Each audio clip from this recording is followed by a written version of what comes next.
this is the first instructional thing that I'm doing with a guitar that isn't a horrendous V shape, which I am going to use as an excuse for my playing sloppily in certain passages in the solos that I had previously done. Now there are no more excuses. So I'm using this guitar because it's tuned to E flat, and I don't want to bother retuning the V, and I'm looking for an excuse not to use it. So this is for the Angry Again solo. For the longest time, there's this part that I couldn't quite figure out what Marty was doing, but I guess I would give credit to Chris Zupa, just for that one part, the rest of the solo, I figured out on my own, just to make that clear. But yeah, there's this part where Marty actually uses open strings. Yeah.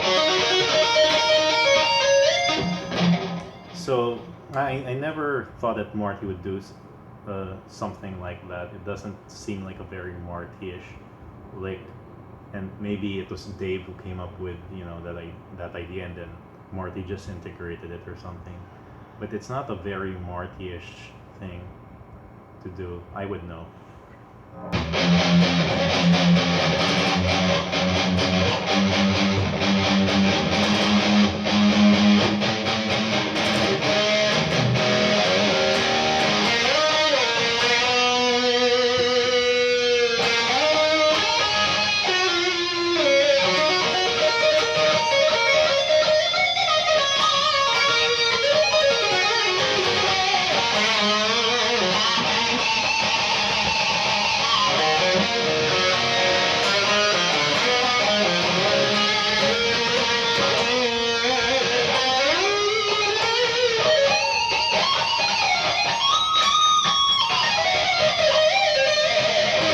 So Marty starts off with playing on the 4th fret of the G string.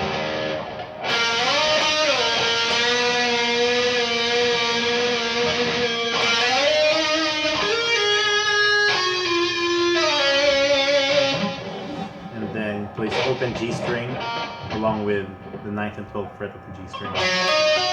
And then moves to the open B string along with the 8th and 12th fret of the B string.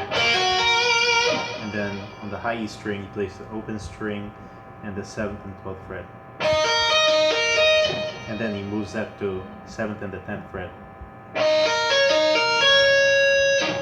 And then he moves to the 10th and 14th fret before he continues on his way without those stupid open strings.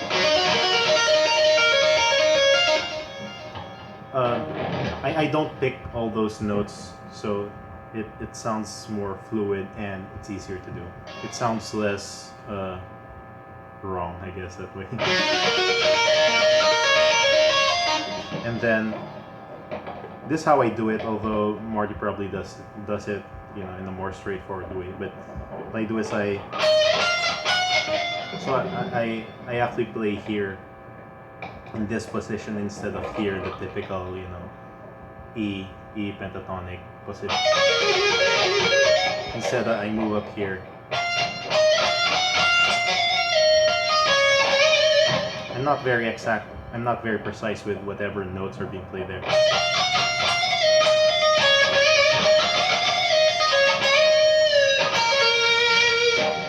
So as long as you get to that, it should be fine. Then afterwards, you play this thing rather quickly. You just go.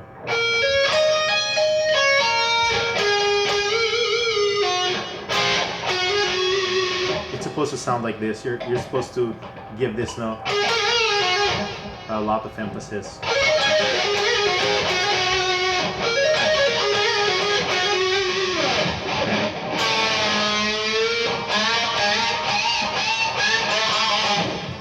You sort of pinch it a bit.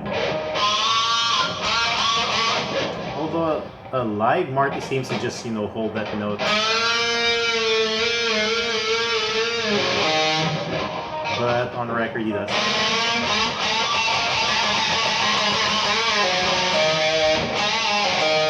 And then I'm not sure if he actually uses open strings, but that's how I've been doing it ever since.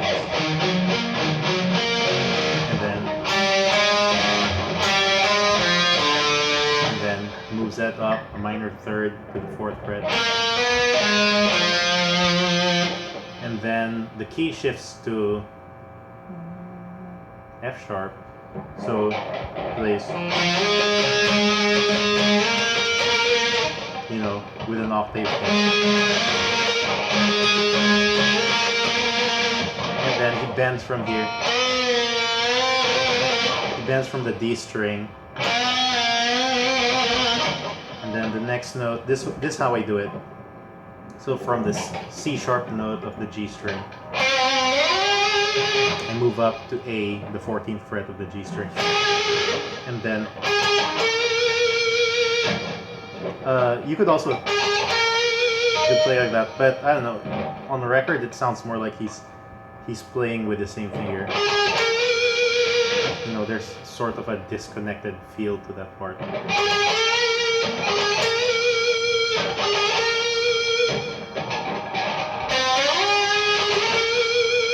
And then this is how he ends it.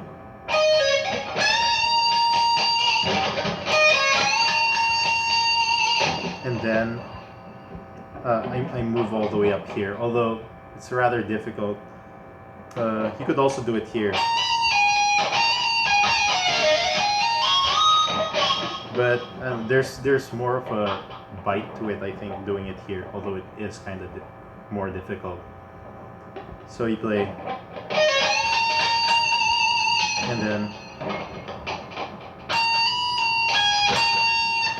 so, and then go all the way down to this E note on the 21st fret of the G string, and then just go back up.